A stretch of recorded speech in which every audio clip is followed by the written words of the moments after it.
అంటే ఇచ్చే రక్షణ ఎలా ఉంటుంది? టెంపరీ చెప్తాడా లేకపోతే ఎలా ఇస్తాడు? ఖచ్చితంగా అది నిత్యమైనది. ప్రభు ఇచ్చేటువంటి రక్షణ నిత్యమైనది. నేను నిన్న కూడా చెప్పాను, ఈ సర్వ సృష్టి తన మహత్తు గల మాట చేత నిర్మిస్తే రక్షణ మాత్రం బై హిస్ బ్లడ్, ఆయన తన రక్తమును చిందించి రక్షణ సిద్ధపరిచాడండి. ఆ నిత్య రక్షణ ఎప్పుడు శాశ్వతమైందని మనకు అర్థం కావాలి. నెంబర్ 2 రాసుకొని త్వరగా. పరము నుండి భూలోకానికి వచ్చినది, పరము నుండి భూలోకానికి వచ్చినది, నెరవేర్చినది,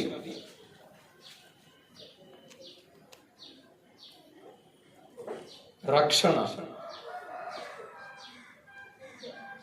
అది తాత్కాలికమైనది కాదు, అది తాత్కాలికమైనది కాదు. నెక్స్ట్ 3వ ప్రశ్న, ఇది సాధారణంగా ఎక్కువగా మనకు వచ్చేటువంటి ప్రశ్న. ఇప్పుడు రక్షణ కార్యము అనేది మన మీద ఆధారపడంగా ఆయన మీద ఆధారపడిందా? ఆయన మీద ఆధారపడి. ఒక వ్యక్తి రక్షించబడతాడు, రక్షణ అనేటువంటి కార్యం ఎవరి మీద ఆధారపడింది? దేవుని మీద. అవునా కదా? మనం చెప్పాం, మనం 100% ఆయన నెరవేర్చి సిద్ధం చేసింది. మనం ఏం చేస్తున్నాం? దాన్ని అంగీకరిస్తున్నాం, అంతే అంతే కదా. మన వైపు నుండి ఏ ప్రయత్నము పని లేదు, కేవలం ఆయన చేసిన కార్యాన్ని విశ్వసిస్తున్నాం. ఆ విశ్వాసం కూడా ఎక్కడి నుంచి రావాలంట? ఆయన నుంచి రావాలి, అంతే కదా. మీరు విశ్వాసం ద్వారా రక్షించబడి ఉన్నారంటే ఆ విశ్వాసం, ఆ నమ్మకం కూడా ఆయన నుండే మనకు రావాలి. అంటే ఇక్కడ మనం వేసుకున్నటువంటి ప్రశ్న ఏంటంటే, రక్షణ కార్యం అనేది మన మీద ఆధారపడి ఉంటే పోగొట్టుకోవడానికి అవకాశం ఉంది, అవునా కదా? పిల్లవాడు నేను చేయబట్టుకుంటే భద్రంగా ఉంటాడా, వాడు నా చేయబట్టుకుంటే భద్రంగా ఉంటాడా? మనం పట్టుకుంటాం కదా. కాబట్టి రక్షణ అనేటువంటిది ఆయన పట్టుకుందా, మనం పట్టుకుందా? ఆయన మీద ఆధారపడి ఉంది. కాబట్టి ఆయన మీద ఆధారపడిన దాంట్లో ఎప్పుడు కూడా పోగొట్టుకోవడానికి, వదిలిపెట్టడానికి అవకాశం లేదు. నెంబర్ 3 రాసుకోండి. రక్షణ కార్యం మన మీద ఆధారపడి లేదు,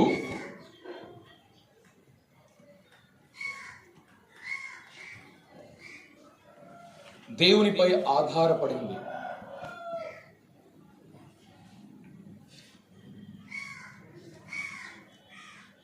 దీనిలోనే ఒక విషయం ఏంటంటే, ఒకవేళ మనం ఏదైనా పొరపాటు, పాపం చేసినప్పుడు తండ్రి ఏమైనా మారతాడా? మారడు. ఆ తండ్రి ఆయన మారతాడు. ఎట్లా? ఉత్తరవాదిగా మారతాడు ఆయన. అవునా? రండి, యోహాను మొదటి పత్రిక 2:2. యోహాను మొదటి పత్రిక 2:2. ఆయన తీసుకునే స్థానం మన పక్షంగా. ఆయనే మన పాపములకు శాంతికరమై ఉన్నాడు. చూడండి, మొదటి వచనం కూడా, నా చిన్న పిల్లలారా, మీరు పాపం చేయకుండా ఈ సంగతులు మీకు రాయిచున్నాను. ఎవడైనా పాపం చేసినలా నీతిమంతుడని యేసుక్రీస్తును ఉత్తరవాది తండ్రి యొద్ద మనకున్నాడు. చూసారా? ఇక్కడ మనకు రక్షణ కార్యం అనేది ఆయన మీద ఆధారపడింది, కానీ మన మీద ఆధారపడి లేదు. అంటే ఖచ్చితంగా ఆయనే తండ్రి, ఆయనే ఉత్తరవాది.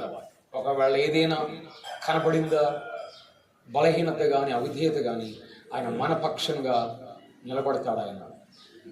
ఆయనంత మాత్రం లైసెన్స్ కాదు ఇది, తర్వాత చదువుతుంది దాని విషయం. సో ఇక్కడ ఆయన తీసుకునే ఆ నిర్ణయం చూడండి, ఆ స్థానం చూడండి, ఆయన తీసుకునే బాధ్యత చూడండి ఎంత గొప్పదో. అందుకని రక్షణ శాశ్వతమైంది. 4వది, ఒక లాజికల్గా సపోజ్ నేను రక్షించబడ్డాను, రక్షణ పొందాను. ఇప్పుడు 2024 సంవత్సరం ఇది. 2024 సంవత్సరంలో జనవరిలో ప్రభువుని నమ్ముకున్నాను నేను, అంటే రక్షణ పొందాను. ఫిబ్రవరి వచ్చేసరికి ఏదో పొరపాటు చేశాను, నా రక్షణ పోయింది అనుకోండి. Just imagination. ఇప్పుడు నా రక్షణ పోయిన తర్వాత మళ్ళీ ఏం చేయాలి? మళ్ళీ రక్షణ పొందాలి, మళ్ళీ రక్షణ పొందాలా? ఫిబ్రవరి లాస్ట్లో. మళ్ళీ మార్చిలో నేను ఎవరిని రక్షణ పొందినాను. మళ్ళీ తర్వాత మంత్లో ఏదో చేశారు, అప్పుడు ఏం చేయాలి? రక్షణ ఏమైంది? పోయింది. ఇక ఈ సిచ్యువేషన్ మీరు ఒకసారి ఊహించినట్టుంటుందా? ఇప్పుడు నేను ఏమడగాలంటే, మీరు నన్ను వచ్చి అడగాలి, అమ్మా ఇప్పుడు ఏ రక్షణలో ఉన్నారు, ఎన్నో రక్షణలో ఉన్నారు ఏంటంటే, చూసారా? అంటే ప్రతి వ్యక్తిని ఇది ఒక విధంగా చెప్పాలంటే గలిబిలిగా ఉంది, చెప్పండి, అవును కదా? మనం ఆలోచిస్తే ఇప్పుడు ఇంకొక కన్ఫ్యూజన్ కూడా ఉంది ఇక్కడ. ఇప్పుడు సపోజ్ ఆదివారం ఆరాధనకు వచ్చాను నేను, నిన్నేమో నా రక్షణ ఉంది, ఆదివారం ఆరాధనకు వచ్చేది పోయింది అది. అప్పుడు అన్న నాకు పాత్ర ఇవ్వాలా లేదు, ఆయనకి ఎట్లా ఉంది? కలిబిలి. అంటే ఇప్పుడు ఆయన రక్షణలో ఉన్నాడో లేదు. కాబట్టి ఇవన్నీ ఎలా ఉంటాయంటే మనల్ని గలిబిలి చేసేటువంటి. దేవుడు ఎన్నడైనా మనల్ని గలిబిలి చేస్తాడా? మన దేవుడు అల్లరికి కర్తగా, is not a God of confusion. ఆయన గలిబిలి చేయడాయన ఏదైనా సరే మర్యాద క్రమంగా చేసేటువంటి వాడు. కాబట్టి బైబిల్లో ఎప్పుడు కూడా పేతురు కానీ, యోహాను కానీ, పౌలు కానీ తన పత్రికల్లో ఎక్కడైనా సరే, ఓ సహోదరులారా, కొలస్సీలో ఉన్న సహోదరులారా, మీరు రక్షణ, ఎన్నో రక్షణలో ఉన్నారు మీరు అనేటువంటి ప్రస్తావన వచ్చినా ఉండే ఏడన్నా? ఎక్కడైనా అలాంటి ప్రస్తావన, ఆలోచన ఉందా? ఎక్కడా లేదు. ఒకసారి ప్రభువుని నమ్ముకున్నారంటే వారిని పౌలు గాని, పేతురు గాని, యోహాను గాని తన వ్రాతల్లో కూడా ఎన్నడూ అలాంటి గలిబిళ్ళు వాళ్ళు ప్రశ్నయే లేదు, వాళ్ళు గలిబిలు లేదు. కాబట్టి 4 రాసుకోండి. ఒకవేళ రక్షణ కోల్పోతే, ఒకవేళ రక్షణ కోల్పోతే, పాపము చేసినప్పుడల్లా కోల్పోతే, కంటిన్యూషన్, పాపము చేసినప్పుడల్లా కోల్పోతే ఎన్ని రక్షణలు పొందామో, ఎన్నో రక్షణలో ఉన్నామో,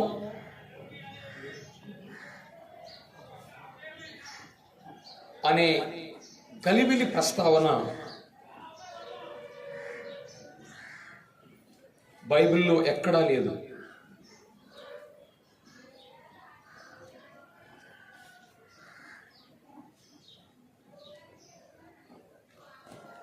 ఇట్స్ ఓకే. ఈ కొన్ని ప్రశ్నల్లో ఇంకొక 5వది ఇప్పుడే మనం చదువుకున్నాం. ఒక రెఫరెన్స్ ఏంటిది? హెబ్రీ పత్రిక 5వ అధ్యాయం 9-10 వచనాలు. అంటే రక్షణ శాశ్వతమైనదని లేఖనాలు స్పష్టంగా తెలియజేస్తున్నాయి. ఎలా చదువుకున్నాం? ఉదాహరణ ఒక్క వచనం చదువుకున్నాం మనం. ఏంటది? హెబ్రీ పత్రిక 5వ అధ్యాయము 10వ వచనం. ఏం చదివాం అక్కడ? తనకు విధేయులైన వారందరికీ నిత్య రక్షణకు కారకుడాయి. అంటే తనకు ఎవరైతే విధేయులయ్యారో, ఎవరైతే తన మీద విశ్వాసం ఉంచారో, రక్షించబడ్డారో, ఆయన వారికి ఏమిచ్చినట్టు? నిత్య రక్షణ ఇచ్చాడని స్పష్టంగా ఉంది. కాబట్టి 5 రాసుకోండి. రక్షణ శాశ్వతమైనది లేఖనాలు చాలా స్పష్టంగా ఉన్నాయి. రక్షణ శాశ్వతమైనది లేఖనములు చాలా స్పష్టంగా ఉన్నాయి. బ్రాకెట్లో హెబ్రీ పత్రిక 5వ అధ్యాయం 9-10 వచనాలు.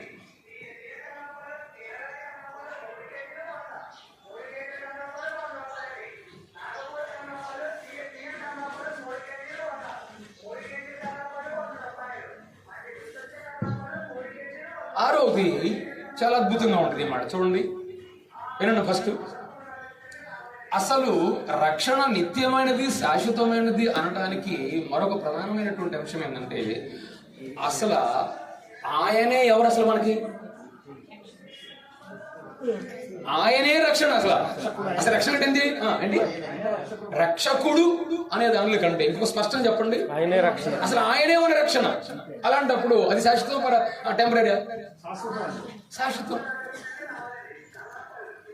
కాబట్టి ఇప్పుడు ఇది రాసుకోండి. అసలు రక్షణ శాశ్వతమనుటకు, అసలు రక్షణ శాశ్వతము అనుటకు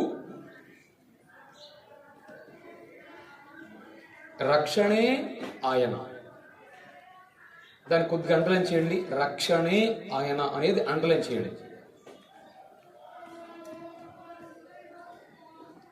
కంటిన్యూషన్. ఆయనే శాశ్వతుడు.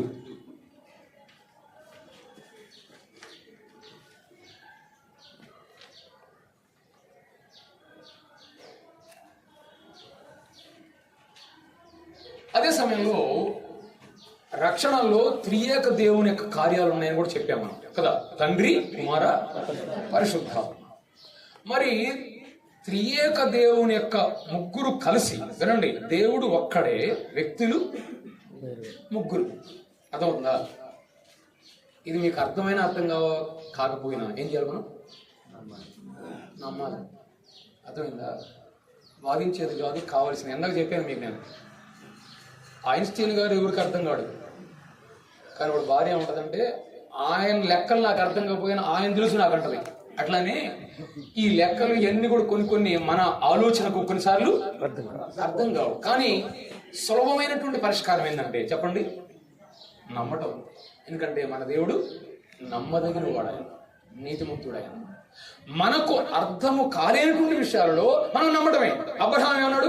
నిరీక్షణకు ఆధారం లేనప్పుడు దేవుణ్ణి నమ్మాడు. కార్యం జరిగిందా లేదా? గొప్ప కార్యం. అలాంటి దేవుడు కనుక దేవుడు కొన్నిసార్లు చూడండి, కొన్ని విషయాలు మనకి చెప్తుంటే అర్థం కావు. కొన్ని జీవితాలు ఎప్పుడు అర్థమవుతాయి? అనుభవాల్లో కూడా అయితే కానీ అర్థం కావు. అవును కదా? మనం రోజు ఒకరికి ఎంతసేపు గంటలు చెప్పినా సరే ఒకరోజు ఏదో ఒక ఇన్సిడెంట్ చూసి వెంటనే అర్థం చేసుకుంటాడు ఆయన. కారణం ఏంటి? అట్లా ఉంటుంది మనం అర్థం చేసుకుంటే. కాబట్టి మనం ఏం చేయాలంటే ఆయనందు పూర్తిగా ఆనుకోవడమే, భరోసా ఆయన మీద వేయటమే. అప్పుడే ప్రభు అర్థం అవుతాడు. కాబట్టి ఇక్కడ చూడండి, త్రియేక దేవుని కార్యాలను బట్టి రక్షణ శాశ్వతమైంది. ముగ్గురు ఒక నిత్యమైన సంకల్పంతో, ఆలోచనతో రక్షణ గురించి ఇంత కార్యం చేస్తే అలాంటి రక్షణ తాత్కాలికంగా ఉంటుందా, శాశ్వతంగా ఉంటుందా? నిత్యత్వం నుండి, అంటే నిత్యుడైనటువంటి దేవుడు త్రియేక కార్యాలు, అంటే త్రియేక దేవుని యొక్క కార్యాలను బట్టి రక్షణ శాశ్వతమైంది. రాసుకోండి. 7వది, త్రియేక దేవుని కార్యములను బట్టి రక్షణ శాశ్వతమైనది.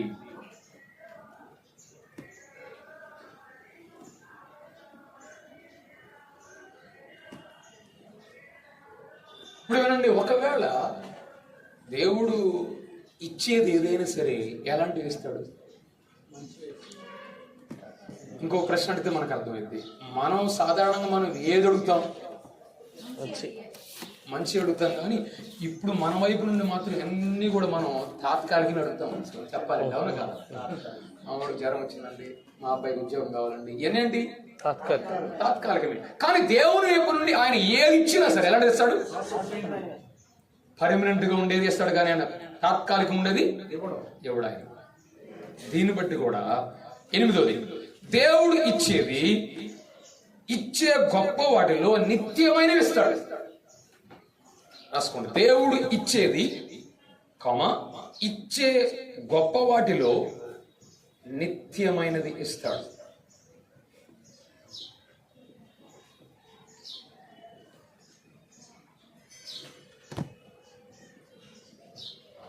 మనం సాధారణంగా ఇంకొక విషయం కూడా చెప్తుంటాం. యేసుప్రభువు వారు యోహాను సువార్త 3:36లో దేవుడు మనకి జీవాన్ని ఇచ్చాడా, నిత్య జీవాన్ని ఇచ్చాడా కదా? దాంట్లోనే ఉంది అర్థం. ఆయన ఇచ్చేది ఏదైనా జీవాన్ని మాత్రమే కాదు, ఎవరైనా నిత్య జీవాన్ని ఇచ్చాడు. మనం రక్షించబడినప్పుడు మనకి ఇచ్చింది ఏంటిది? నిత్య జీవం కదా. యోహాను సువార్త 3:36 రాసుకోండి ఒకసారి. దేవుడు మనకు జీవాన్ని ఇచ్చాడా, నిత్య జీవాన్ని ఇచ్చాడా అనే ప్రశ్నార్థంగా రాసుకోండి. దేవుడు మనకు జీవాన్ని ఇచ్చాడా, నిత్య జీవాన్ని ఇచ్చాడా? డాష్ యోహాను సువార్త 3:36. దానిలో ఆల్రెడీ ఆన్సర్ ఉంది. ఆ ప్రశ్నకు ఆన్సర్ అక్కడే ఉంది. కుమారుని యందు విశ్వాసం ఉంచువాడు నిత్య జీవం గలవాడు, కుమారుడు విధేయుడు కానివాడు దేవుని కృతవాని మీద నిలిచి ఉండును అన్నాడు. అంటే ఆయన ఇచ్చేది ఏదైనా నిత్య జీవమే ఇచ్చేది.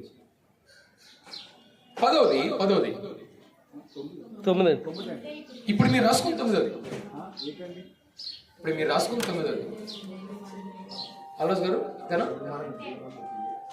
దేవుడిచ్చేది గొప్ప వాటిలో నిత్యమైనవి ఇస్తాడు. అది 8.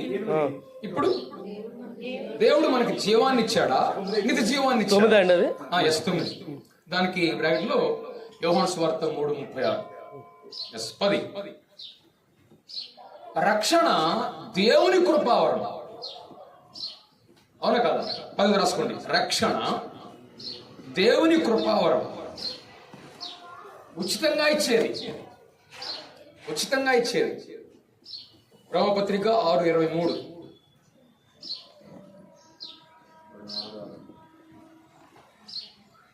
కాబట్టి ఆయన ఇచ్చేటువంటి రక్షణ అది కృపతో ఇచ్చింది, మనం చేసిన కృషి వల్ల ఇచ్చింది కాదు. కాబట్టి మన కార్యాల వల్ల, మన వల్ల జరిగితే దాంట్లో ఖచ్చితంగా ఫెయిల్యూర్ ఉంటుంది.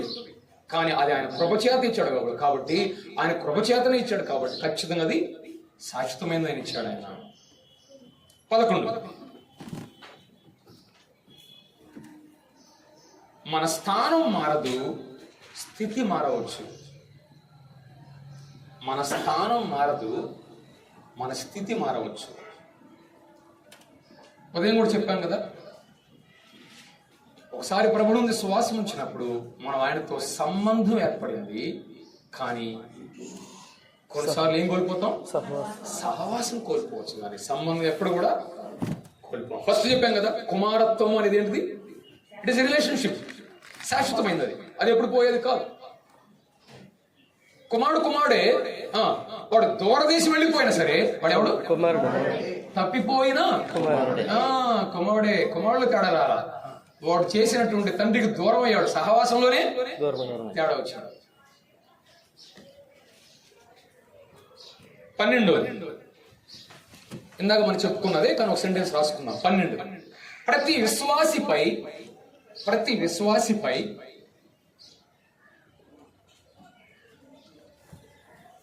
రక్షణ కోల్పోతాము అనే భావన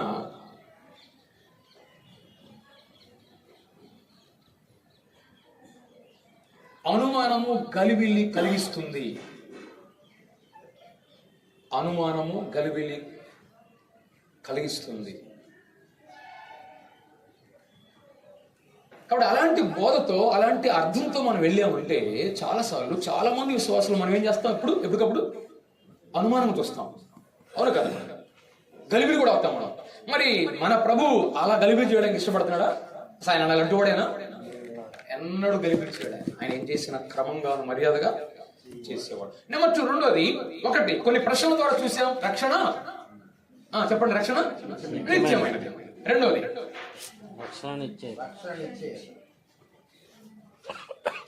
ఏంటి? ఇక్కడ ఉన్నారా? రక్షణ నిత్యమైందన్నాం, దాంట్లో 3 ప్రశ్నలు చెప్పాను కదా. ఫస్ట్ ఏంటిది? ఎస్, మరి రక్షణ నిశ్చయమైందంటే అది ఇంకా చెప్పలేదు నేను. ఎస్, రెండోది కొన్ని ప్రాధాన్యతలు.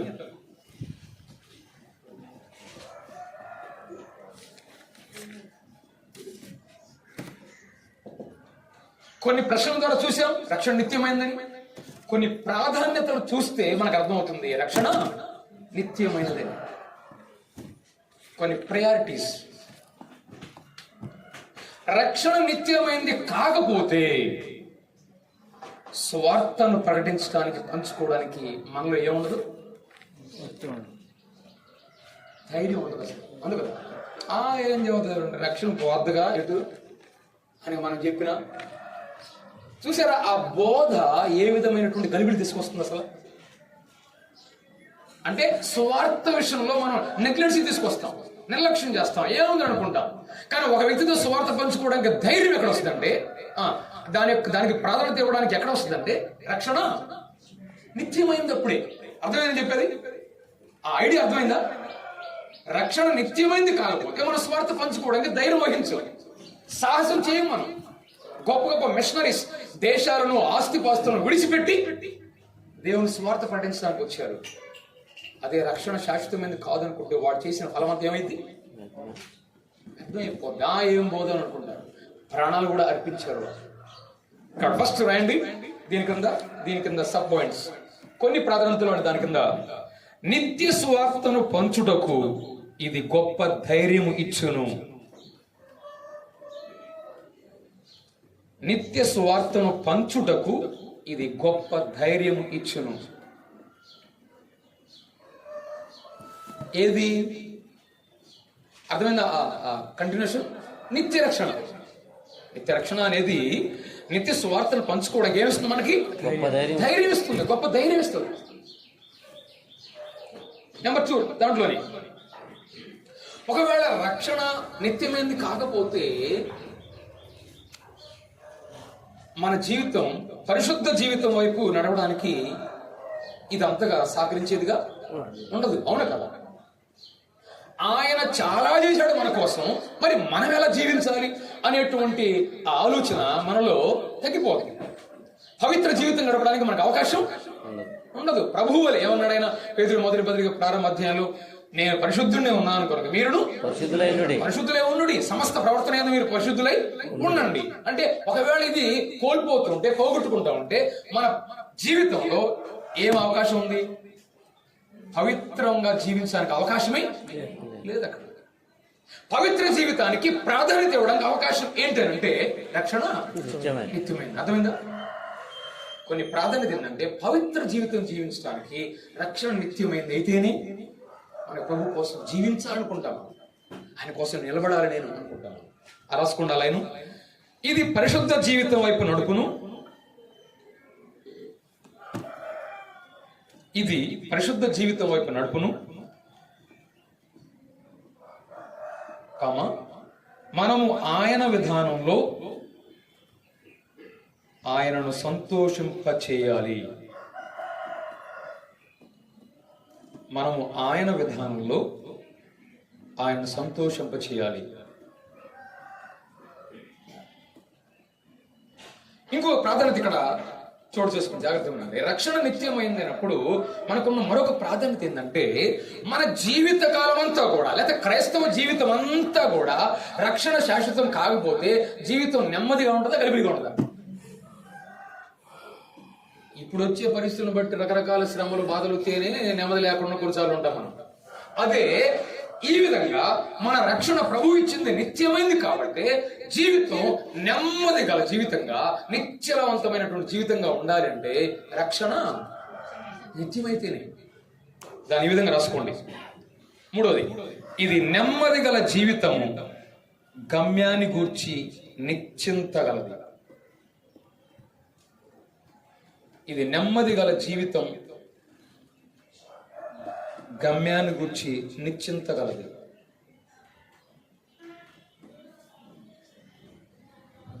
ఒక ఆవిడని అడిగా నేను, ఏమో ప్రభు నమ్ముకున్నానండి, మరి ప్రభు వస్తే ప్రభు దగ్గరికి వెళ్తాం కదా అండి, ఏమోనయ్యా ఉంది అంట. అలాంటి అనిశ్చిత మనకు లేదు ఇక్కడ. ఎందుకు? ఒకసారి ప్రభువుని ఎరిగామంటే, రక్షించబడ్డామంటే మనలో ఇంకే విధమైన గలిబిలి లేదు. ఇంకా గమ్యాన్ని గురించినటువంటి ఏ విధమైనటువంటి ఒక అనిశ్చయత లేకపోతే ఒక భయం అనేది మనకు లేనే లేదు. అది ఎప్పుడు? రక్షణ నిత్యమైనది. నెంబర్ 4, ముఖ్యంగా ఇప్పుడే చెప్పాను నేను, మన క్రైస్తవ విశ్వాస జీవితంలో ఈ శ్రమల గుండా వెళ్ళినప్పుడు, మనం అంటే శ్రమల ఎదురైనప్పుడు ఎక్కువగా మనకి ధైర్యం ఇచ్చేది ఏం చెప్పండి? నిరీక్షణ. ధైర్యం ఇచ్చేది ఏంటిది? నా రక్షణ శాశ్వతమే, నన్ను రక్షించాడు. ఎన్ని శ్రమలు వస్తాయండి అని ధైర్యాన్ని ఇచ్చేది ఎక్కడ? ఇక్కడే. ఇదే కాకపోతే నీ విశ్వాస జీవితంలో శ్రమల గుండా వెళుతున్నప్పుడు ఎన్నిసార్లు మనం ఏం చేస్తాం? శ్రమల సమయంలో చాలా గొప్ప ఆధారం కలిగింది ఏంటిది? ఇలాంటి అనుభవమే రక్షణ శాశ్వతమైనప్పుడే. శ్రమల్లో కొద్ది కాలం ఉంటాములేండి, ప్రభు వస్తాడు. ప్రభు చెప్పాడు కదా చివరిలో యోహాను సువార్త 16వ అధ్యాయంలో, లోకంలో మీకు శ్రమ కలుగును, ఆయనను మీరు ధైర్యం తెచ్చుకోండి, నేను లోకాన్ని జయించాను. అంటే ప్రభు చూపించిన మాదిరి ఏంటంటే మీరు శ్రమల గుండా వెళ్ళినా కూడా మీకేం కాదు, నేను వస్తాను, మరలా మిమ్మల్ని తీసుకొని పోతానని ఒక గొప్ప ఆదరణ మాటలు. అంటే మన విశ్వాస జీవితంలో ఎదురయ్యే ప్రతి శ్రమల గుండా వెళ్ళినప్పుడల్లా వచ్చే గలిబిలి ఏంటంటే, అనుమానం ఏంటంటే రక్షణ శాశ్వతం కాకపోతే మనం ఎంత తలడిల్లిపోతాం. అసలు పర్మనెంట్ జాబ్కి గవర్నమెంట్ జాబ్కి తేడా అది కదా. అలాంటిదే మన రక్షణ విషయంలో ప్రభు చేసింది. దాన్ని ఒకసారి సీక్వెన్స్ రాసుకోండి. ఎన్నోది? 4. శ్రమల సమయంలో ఇది గొప్ప ఆధారం.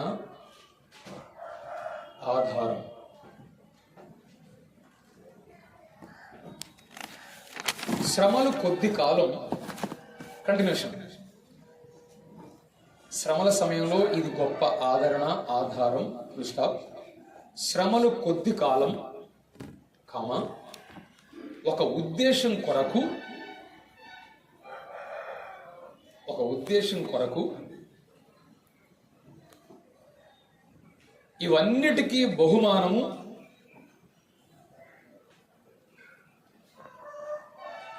ఇవన్నిటికీ బహుమానము రాబో జీవితంలో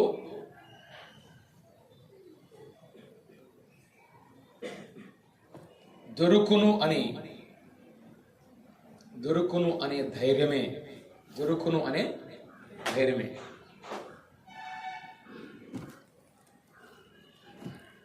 ఎందుకంటే ఇక్కడ ప్రభు కోసం మనం ఏ పని చేస్తున్నా సరే, ఒకవేళ ఏ బహుమానం రాదు అని ఎరిగితే పని చేస్తామా, శ్రమ పడతామా? అసలు దేనికోసమైనా శ్రమ, ఇంకా ఎంత నెగ్లెన్సీ, ఇంకా అసలు దాని గురించి ఆలోచన ఉండదు ఇంకా. సో ఇవన్నీ మనల్ని చాలా గలిబిలి చేసేటువంటి బోధ పరిస్థితులు మన మీదకి వస్తాయి. ఐదోది, నేను ఇప్పుడు చెప్పింది ఆ మాట కూడా మరలా చెప్తున్నా. రక్షణ నిత్యమైనది కాకపోతే, కంటిన్యూషన్. ఐదోది, రక్షణ నిత్యమైనది కాకపోతే ఇప్పుడు దేని కోసం జీవిస్తున్నాము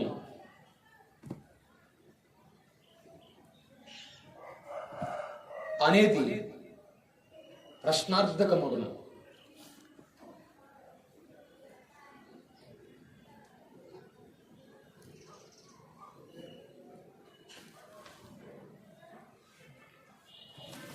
నెంబర్ 6, లాస్ట్ వన్, ఆరోది. ఇది లేఖనములలో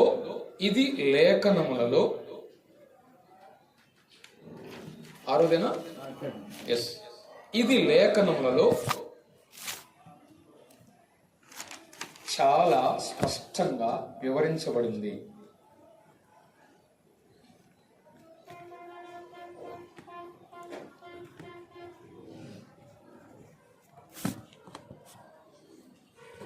కనుక తప్పక నమ్మాలి. ఒకవేళ మనం రక్షణ నిత్యమైనది అనేటువంటిది మనకి అపార్థం చేసుకుంటే లేఖనాలను ఏం చేయాల్సి వచ్చింది? మనం పరిశుద్ధ గ్రంథాన్ని నమ్మడానికే లేదు. చూసారు? అందుకే అపవాది రకరకాల అపార్థాలు, రకరకాల గలిబిలి మన మనసులో తీసుకొస్తాడు. అందుకే దేవుని వాక్యంలో ఉన్నది మనం ఖచ్చితంగా నమ్మడానికి, రక్షణ నిత్యమైనది అనడానికి కొన్ని ప్రశ్నల ద్వారా మనకు అర్థమైంది. రెండోది, కొన్ని ప్రాధాన్యతలు, ద ఇంపార్టెన్స్ ఆఫ్ లైఫ్, ఆ జీవితంలో ఎదురేటువంటి పరిస్థితులు కూడా మనకు అర్థమవుతుంటే ఎంత ప్రాముఖ్యమైందో, ఎంత అర్థవంతమైందో మనకు అర్థం కావాలి. నెంబర్ 3, మూడోది, కొన్ని దేవుని పనులు.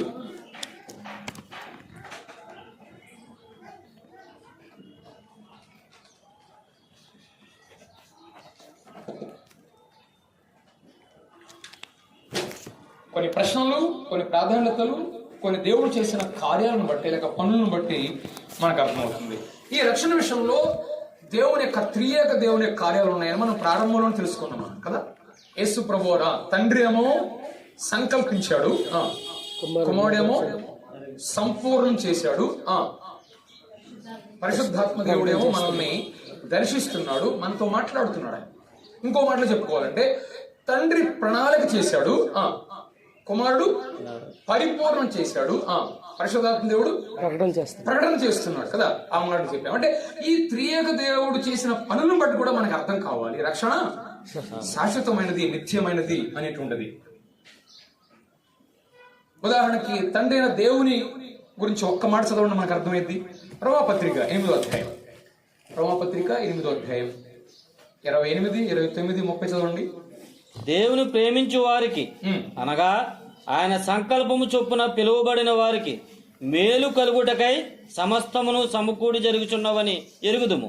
ఎందుకనగా తన కుమారుడు అనేక సహోదరులలో జ్యేష్ఠుడగునట్లు దేవుడెవరిని ముందు ఎరిగినో వారు తన కుమారునితో సారూప్యము గలవారొకటకు వారిని ముందుగా నిర్ణయించెను. మరియు ఎవరిని ముందుగా నిర్ణయించెనో వారిని పిలిచెను. ఎవరిని పిలిచెనో వారిని నీతిమంతులుగా తీర్చెను. ఎవరిని నీతిమంతులుగా తీర్చెనో వారిని మహిమపరచెను. చూసాడు చూడండి, దేవుని యొక్క ప్రణాళికలో, తండ్రిన దేవుని యొక్క ప్రణాళికలో అసలు ఎంత ఆ చైన్, ఆలోచన చూడండి. ఆయన ఎవరిని పిలిచాడో వాడు ముందుగానే ఆయన నిర్ణయించాడు, ఆలోచన చేశాడు, వారిని నీతిమంతులుగా తీర్చాడు. అసలు ఆయన కేటగిరీలో, ఆయన టైంలో చెప్పాలంటే, దేవుని యొక్క సమయంలో చెప్పాలంటే ఆల్రెడీ మనం ఏమయ్యాం, మహింపరచబడ్డాం. అసలు ఎట్లా మనం ఆయన ఆలోచనలో మహిమపరచబడ్డాము. ఇప్పుడు చూడండి ఒక మాట,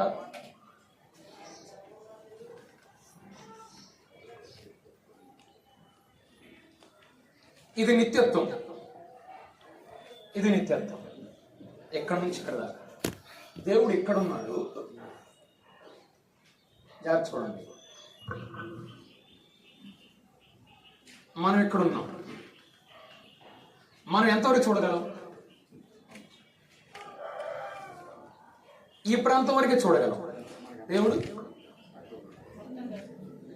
ఒకే సమయంలో చూస్తాడు. అసలు సమయం అంటే లేదని అసలు ఇస్ ఎటర్నల్ గాడ్, శాశ్వతుడు ఆయన.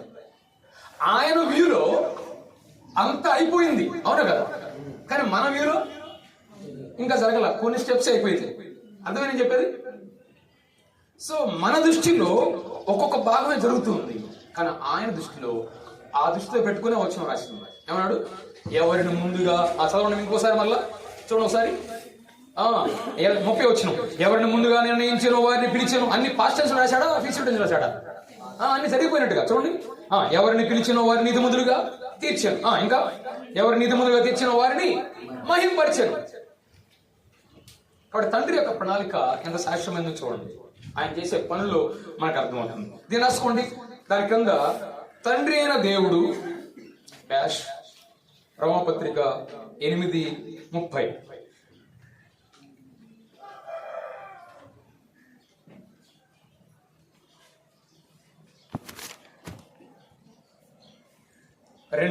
దాని క్రిందనే, 2 కాదు, దాని క్రిందనే కుమారుడైన దేవుడు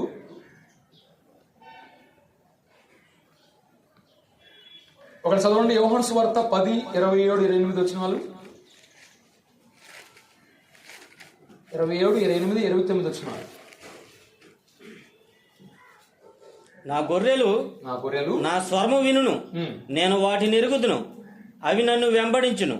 నేను వాటికి నిత్య జీవము నిచ్చుచున్నాను గనుక, వాడికి నిత్య జీవము నిచ్చుచున్నాను గనుక చెప్తాను తర్వాత.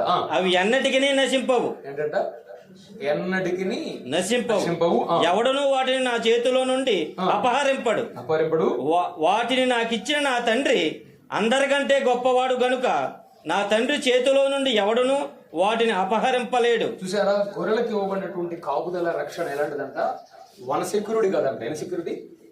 Double security. ఎవరి చేతిలో ఉన్నారంటే వాళ్ళు? నా చేతిలో ఉన్నారు, అపహరింపడేవాడు. నా తండ్రి చేతిలో ఉన్నాడంటే డబుల్ సెక్యూరిటీ. నీవు ఆయన గొర్రెవైతే, అంటే ఆయన బిడ్డలమైతే, ఆయన స్వరాన్ని వినేటువంటి ఆయన పిల్లలమైతే ఖచ్చితంగా మనల్ని ఎన్నడూ కూడా అపహరించబడేది లేదు. నేను వాడికి ఏమిస్తున్నాను అన్నాడు ఆయన? నిత్య జీవమునిచ్చున్నాను. రాసుకోండి. కుమారుడైన దేవుడు యోహాను సువార్త 10:27-28 వచ్చినారు. 29 కూడా కలుపుకోండి. అదేంటంటే దాంట్లో మీరు చూడొచ్చు. ఆత్మదేవుడు లేక పరిశుద్ధాత్మదేవుడు.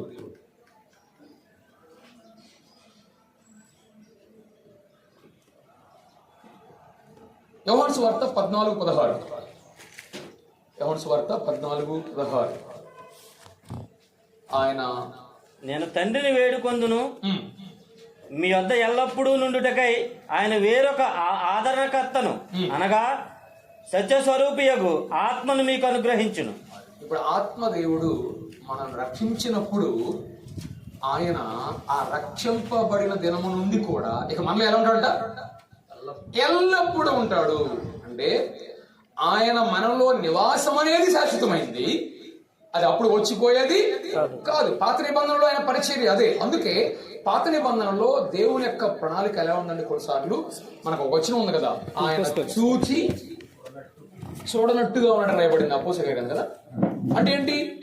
ఆయన నివాసం పర్మనెంట్ లేదు, ఆయన ప్రభావం ఎక్కువగా ఉంది పాత నిబంధనలో. కానీ క్రొత్త నిబంధనలో పెందుకొస్తున్నాడు. ఆ తరువాత పరిశుద్ధాత్మ దేవుడు సంపూర్ణ కుమ్మరించబడిన తర్వాత ఒక వ్యక్తి ప్రభువుని విశ్వాసం ఉంచితే దేవుని ఆత్మ అతనిలో కార్యం చేసిన తర్వాత ఇక ఎన్నడని పోయేవాడు కాదు.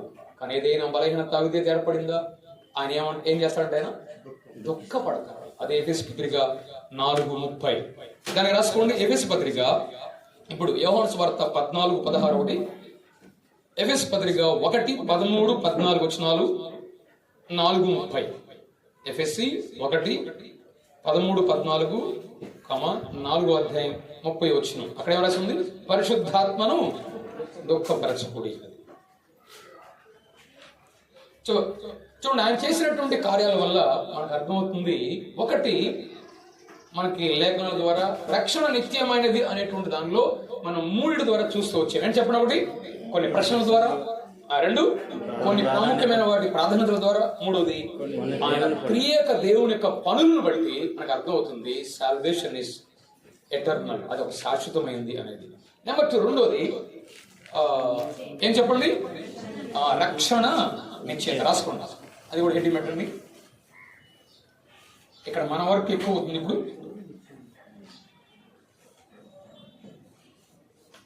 రక్షణ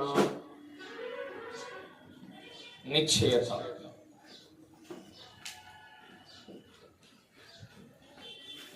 నిశ్చయత, ద అష్యూరెన్స్ ఆఫ్ సాల్వేషన్. ఎవరైనా మనం పెళ్ళైందా ఏమంటారు? అయితే ఆలోచన పడతారా? ఏదో ఒకటి చెప్పాలి కదా.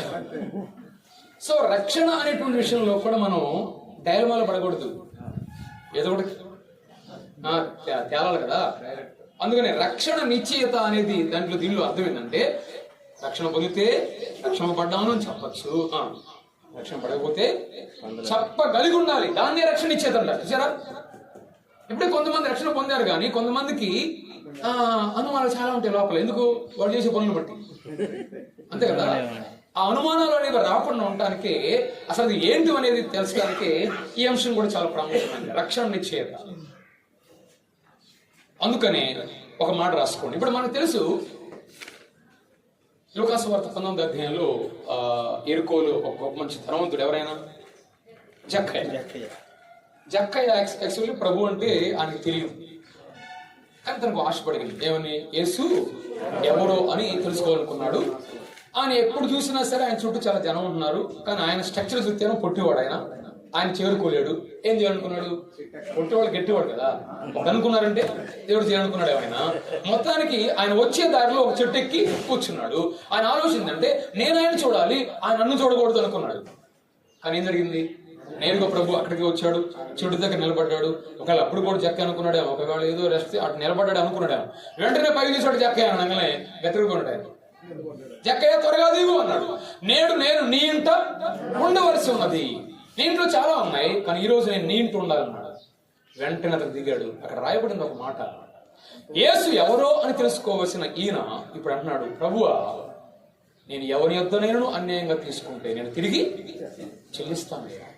చూడండి, విచిత్రం ఏంటంటే, జక్కయ్య ప్రభువుని నమ్ముకున్నాడు, మారాడు అంటానికి గొప్ప గుర్తు ఏంటంటే, జక్కయ్య జాబ్ ఏంటి అసలు? అంటే ఇచ్చేవాడు, తీసుకునేవాడు. పొద్దున లేచి తీసుకునేవాడే. కానీ ఎప్పుడైతే ప్రభువుని నమ్ముకున్నాడు, నోట్లోంచి వచ్చిన ఏ పదాలు? ఇచ్చుచున్నాను, చెల్లిస్తాను ప్రభువా అనడలేదా? ఇదే మార్పు అంటే, ఇదే రక్షణలో వచ్చినటువంటి గొప్ప మార్పు అంటే. అసలు యేసు ఎవరు అన్నాడు, కానీ ఇక్కడ మాత్రం ప్రభువు అని ప్రారంభించాడు. అక్కడ కూడా మారిపోయింది. తీసుకునేవాడు, ఇచ్చేవాడు. అయితే ప్రభు వెంటనే చెప్పాడు, నేడు ఈ ఇంటికి రక్షణ ఇప్పుడిప్పుడే వస్తున్నారా? ఏమన్నా చెప్పండి. అంటే రక్షణ నిశ్చయిత ఉందా లేదు? అక్కడ యేసు ప్రభు వారు నిశ్చయపరిచాడు. అక్కడ జక్కయ్యకి అర్థమైపోయింది, ప్రభువు కూడా స్పష్టం చెప్తున్నాడు, ఇతడును అబ్రహాము కుమారుడే. అబ్రహాం కుమారుడు అంటే ఏంది? రక్షణ పొందిన అర్థం. అబ్రహాం కుమారుడు అంటే ఎవరు? రక్షణ పొందినట్టు దాని అర్థం. నిశ్చయిత ఉంది అక్కడ. శిలువలో దొంగరాదు. నేడు నీవు నాతో కూడా పరదేశంలో ఉండు. అతను అడిగితే ఇప్పుడు నేను రక్షణ పొందాను అంటాడా అనడా? డౌట్ ఏమైనా ఉందా? నిశ్చయిత ఉంది ఇంకా. సో ఈ సన్నివేశాలన్నింటిని బట్టి, సంఘటనలు బట్టి మనకు అర్థమవుతుంది, నేను రక్షించబడ్డాను అని చెప్పవచ్చు, నిశ్చితగా చెప్పచ్చు రక్షింపబడితే. కానీ ఇప్పుడు ఒక మాట సెంటెన్స్ రాసుకోండి. రక్షణ నిశ్చయత అనగా, రక్షణ నిశ్చయత అనగా రక్షింపబడినాను అని ధైర్యంతో,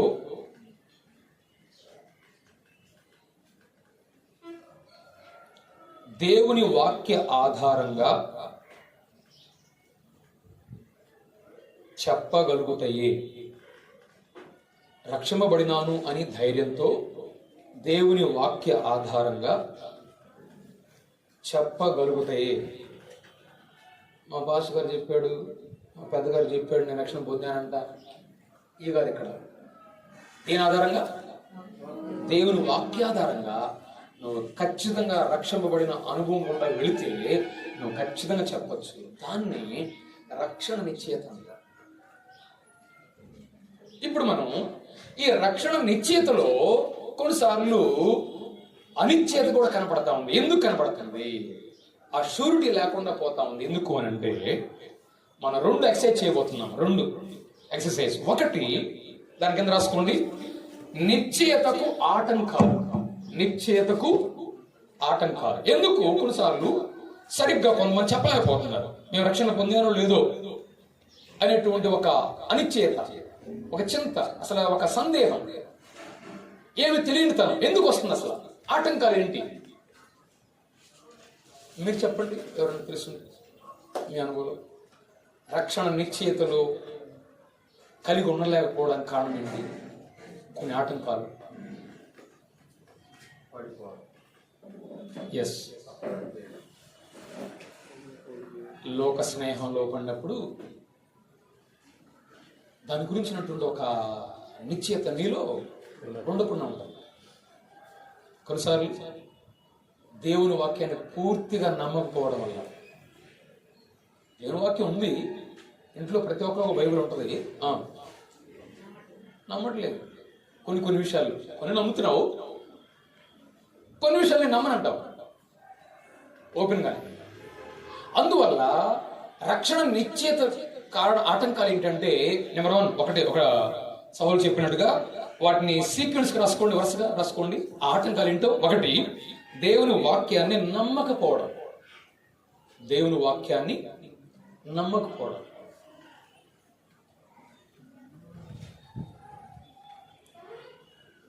2, ఆత్మీయ నిద్రావస్థలో ఉండడం. ఆత్మీయ నిద్రావస్థ, మామూలు నిద్ర కాదు ఇది, పొరపడదు. ఏ నిద్ర ఇది? ఆత్మీయ నిద్రలో ఉండడం. అంటే ఏంటి? వారి యొక్క విశ్వాస జీవితంలో ఎప్పుడు ఆనందం చూడడం, అసలు ఆనందమే కనపడదు, ఏదో వస్తున్నాం పోతున్నాం. విచిత్రం ఏంటంటే ఈ భౌతికమైన నిద్ర ఆత్మీయ నిద్రలో కారణం ఇది కూడా కొన్నిసార్లు. కొంతమంది సంవత్సరాల పాటు చర్చికి వస్తారు, కూర్చుంటారు, కానీ వాళ్ళకి ఏందమ్మా ఇక్కడ కూర్చున్న తర్వాత నిద్ర పట్టింది, బాగా చక్కగా పట్టింది, ఇంట్లో మాత్రం అవసరం పట్టదు. అందుకే ఎన్ని విషయాలు చెప్పినా సరే ఇది ఎవరి కార్యం అంటే అపవాదు చేసేటువంటి పెద్ద కార్యం. నేను కొన్నిసార్లు కూడా మీకు చెప్పాను, ఇక్కడ మనకి అలాంటి అవకాశం లేదు, కానీ మనకి ఈ అవకాశం లేదు, కానీ ఈ అవకాశం ఉంది. ఎడా ఈ ఫ్యామిలీ సిస్టమ్ లేదు, కానీ ఈ ఫ్యామిలీ సిస్టమ్ ఉంది. అవును కాదు? అపవాదంట మీరు బాగా గాలి వచ్చి అక్కడ కూర్చొని అంటాడంట, చర్చికి వెళ్ళండి, కానీ గాలి ఎక్కడ కూర్చుందో బాగా చక్కగా అక్కడ కూర్చొని అంటాడంట. ఎందుకు? నిద్రపోవచ్చు. కాబట్టి ఆటోమేటిక్గా ఏం చెప్పారు అక్కడ? ఎప్పుడైతే భౌతికంగా నిద్రావస్థలోకి మనం ప్రాధాన్యత ఇస్తామో ఖచ్చితంగా ఆత్మీయ కూడా ఏమవుతాం? నిద్రావస్థలోకి వెళ్ళిపోతాం. అది చాలా ప్రమాదం అది మనం.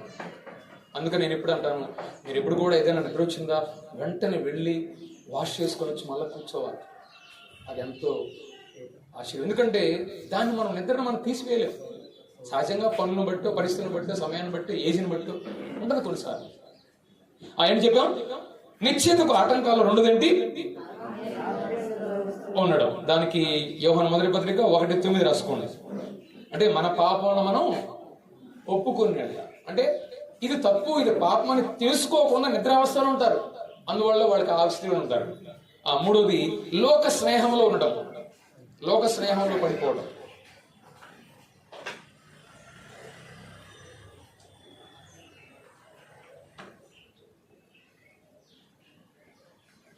4, ఆత్మీయ నడిపింపు లేకపోవడం. ఆత్మీయ నడిపింపు లేకపోవడం.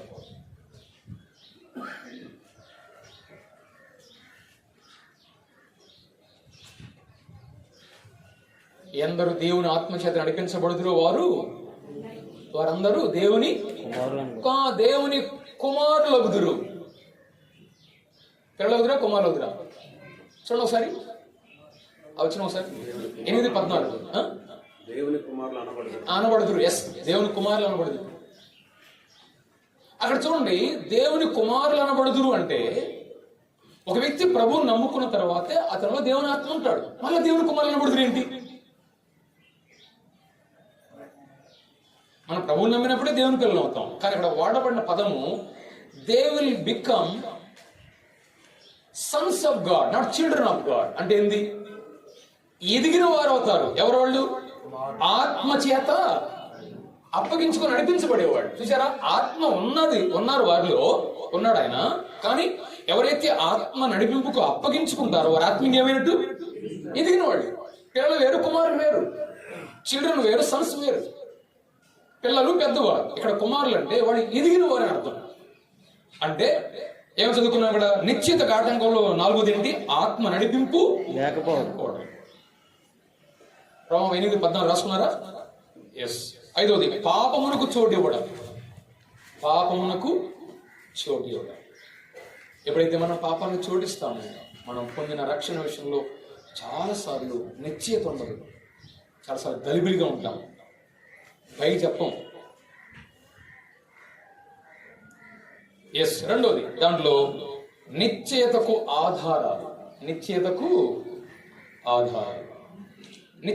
ఆధారాల్లో ఒక మాట ఇక్కడ జ్ఞాపకం చేసి నేను త్వరగా ఆ లిస్ట్ ఒకసారి ఇస్తాను. సాధారణంగా మనలో ఉన్నటువంటిది అది రాసుకున్న ఒకసారి చూడండి. సాధారణంగా ఈ రక్షణ కోల్పోతాము అనేటువంటి ఆ సెంటెన్సే అన్బిబ్లికల్. అసలు బైబిల్ సంబంధించింది కానీ కాదు. అసలు బైబిల్లో అలాంటి దానికి అవకాశమే లేదు. వాక్యానికి, దేవుని వాక్యానికి అది విరుద్ధమైంది. అయితే వెంటనే మన మనసులోకి వచ్చే 2 ఆటంకాలు ఉన్నాయి, 2 ప్రశ్నలు ఉన్నాయి. ఏంటి తెలుసా? ఏమండి, ఆయన క్రైస్తవుడుగానే ఉంటున్నాడు, క్రైస్తవుడు అయ్యాడు, కానీ పాపంలోనే జీవిస్తున్నాడు, మరి వారి సంగతి ఏంటి? ఇది ఒక ప్రశ్న. 2వ ప్రశ్న, ఒకడు ప్రభువు నమ్ముకున్నాడు, రక్షకుడు అయ్యాడు, క్రైస్తవుడు అయ్యాడు, చాలా కాలం బాగానే ఉన్నాడు, ఇప్పుడు అసలు పర్పస్ గానే అసలు దీన్ని తప్పని ఏదో వాదించేసి వెళ్ళిపోయాడు ఆయన అన్న. మరి ఆయన సంగతి ఏం చెప్పాలి? అసలు క్రైస్తవ్యంలో నుంచే వెళ్ళిపోయాడు అసలు. ఇప్పుడు కొన్నిసార్లు యూట్యూబ్లో కొంతమంది చూస్తున్నారు కదా, ఒకడు చెప్తుంటాడు, నేను ఒకప్పుడు క్రైస్తవంలో ఉన్నాను, నేను మారిపోయాను. అసలు బైబిల్ ప్రకారం అయితే అసలు క్రైస్తవుడే కాదు అసలు. కాబట్టి దీనికి ఈ 2 ప్రశ్నల సమాధానం అక్కడ నేర్చుకోవాలి. ఏంటంటే ఈ 2 సందేహాలు, సమస్యలు మన ముందున్నాయి. ఏంటంటే ఒకడు క్రైస్తవులుగా ఉంటూనే పాపంలో జీవిస్తున్నాడు కదా, వాని సంగతి ఏంటి? 2వది క్రైస్తవులు అయిన తర్వాత తిరస్కరించి తొలగిపోయిన వారు ఉన్నారు, మరి ఈ సంగతి ఏంటి అని అంటే ఈ 2 సమస్యలకి పరిష్కారం ఏంటంటే అసలు మనం ఆలోచించాల్సిన విషయం ఏంటంటే వాళ్ళు క్రైస్తవులయ్యారు అనే సంగతిని ఆలోచించాలి. అసలు హౌ దే బికేమ్ క్రిస్టియన్స్. అందుకే నిజమైన క్రైస్తవుడు అంటే నెంబర్ 1 పాపములో నిలిచి ఎన్నడూ ఉండడు. యోహాను 1వ పత్రిక 3:6. దీన్ని బట్టి మనం బేస్ చేసి చెప్పాలి కానీ అతని జీవితాన్ని బట్టి కాదు. ఇక్కడ నెంబర్ 1 రండి. ఒకటి నిజమైన క్రైస్తవుడు అనగా బైబిల్ ఏముంటుంది? దానిలో ఫస్ట్ది పాపములో నిలిచి ఉండడు. నిలిచి ఉన్నాడా? కంటిన్యూషన్ గా ఉంటున్నాడా? Is not at all Christian, is not at all the children of God.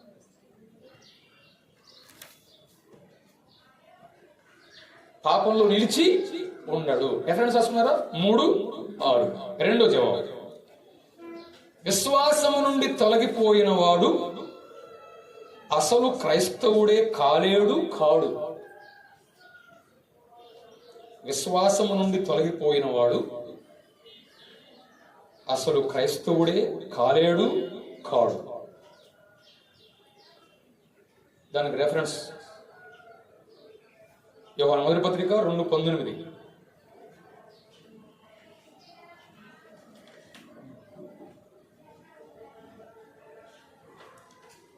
Yes. ఇప్పుడు చూడండి, రక్షణ నిశ్చయితకు ఆధారాలు ఒక చెక్ లిస్ట్. ఇది నేను చెప్పే ప్రశ్నలు త్వరగా రాసుకోండి, మనం వెంటనే ముగించేద్దాం. దీన్ని మనం వ్యక్తిగతంగా రక్షణ నిశ్చయితకు ఆధారాలు ఎందుకంటే అపోస్తలుడైన పౌలు కొరింథీ 2వ పత్రికలో చెప్పాడు, మీరు విశ్వాసం గలవారో కాదో మిమ్మల్ని మీరు పరీక్షించుకోండి. Prove yourself. Check list ఒకటి మనకి ఇక్కడ చెప్పబడింది. దాన్ని మీకు త్వరగా ఆ మాటలు చెప్తాను. జస్ట్ ముందు రాసుకోండి, ఫైనల్ గా ఒక జవాబు ఇవ్వండి, మనం ముగిద్దాం. నెంబర్ 1 త్వరగా రాసుకోండి. దేవునితో, దేవుని పిల్లలతో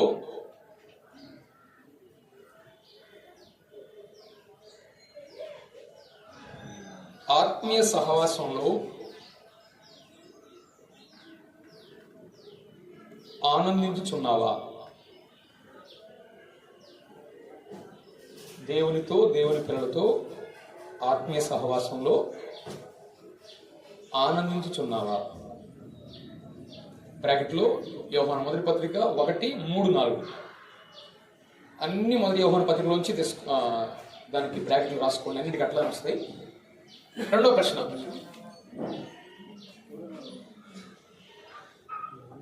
పాపమున్నది పాపమున్నది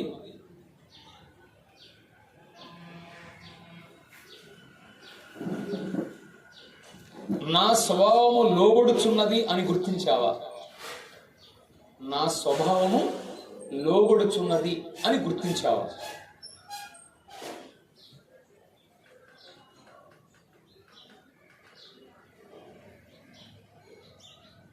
బ్రాకెట్లో మొదటి యోహాను 1:5-9 మొదటి అధ్యాయం 5-9.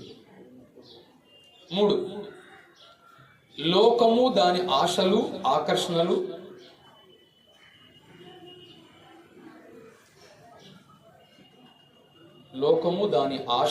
ఆకర్షణలు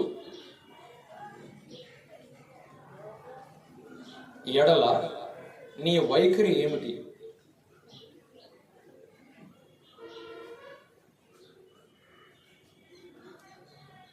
మొదటి యోహాను 2:15.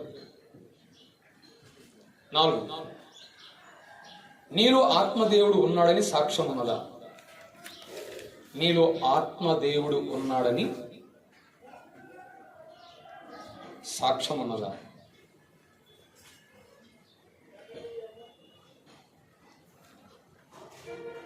4:13 అదే పత్రిక 4:13. 5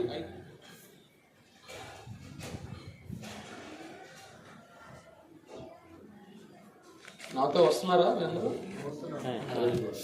క్రీస్తును ప్రేమించుచు ఆయన రాకడను అపేక్షించున్నావా? క్రీస్తును ప్రేమించుచు ఆయన రాకడను అపేక్షించున్నావా? అదే పత్రిక 3:2-3 వచనాలు. అదే పత్రిక 3:2-3 వచనాలు. ఎన్నోది? 6. ప్రార్థన జవాబులు గల అనుభవం ఉన్నదా? ప్రార్థన జవాబులు గల అనుభవం ఉన్నదా?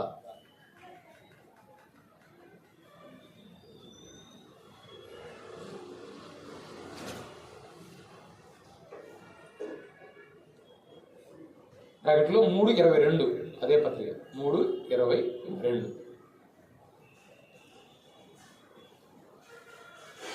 7 దేవుని వాక్యమునకు విధేయుడువేనా? దేవుని వాక్యమునకు విధేయుడువేనా?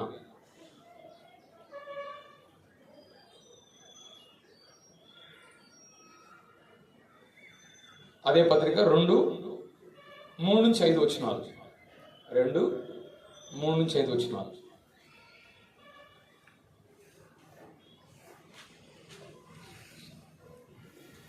8 సత్యవాక్య సిద్ధాంతములు అన్నిటినీ నమ్ముచున్నావా?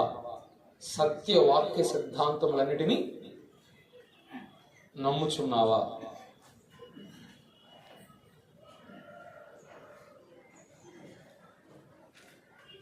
అదే పత్రిక 5:1.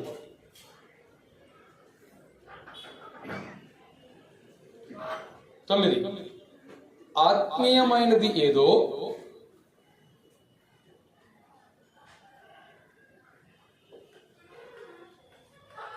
అబద్ధమైనది ఏదో, ఆత్మీయమైనది ఏదో అబద్ధమైనది ఏదో గుర్తించగలుగుతున్నావా?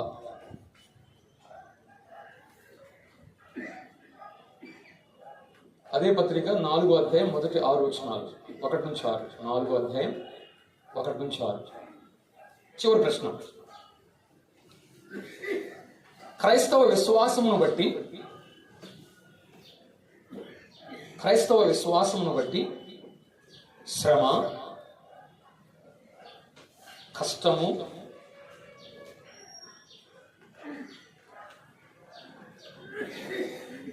వచ్చిన అనుభవం ఉన్నదా?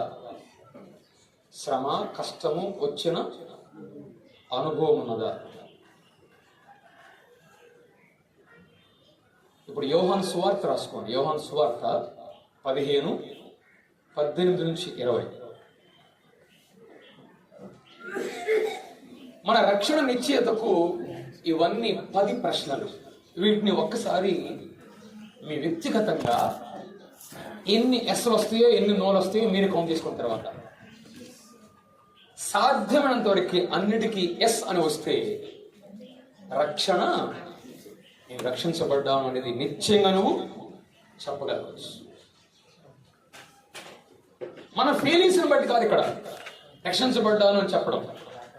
దేవుని వాక్యమే మనకి ఆధారం. దాన్ని బట్టి మనం ఎస్ అనగలిగామంటే only based on the word of God, not our feelings. మన ఫీలింగ్స్ అట్లుంటాయంటే జనవతి మారిపోతాయి మన ఫీలింగ్స్. అయితే ఇంకా పరిస్థితులు ఏదైనా లాస్ వస్తే మన ఫీలింగ్స్ మారిపోతాయి. మన ఫీలింగ్స్ని బట్టి కాదు ఇది. దేని బట్టి? దేవుని వాక్యాన్ని బట్టి.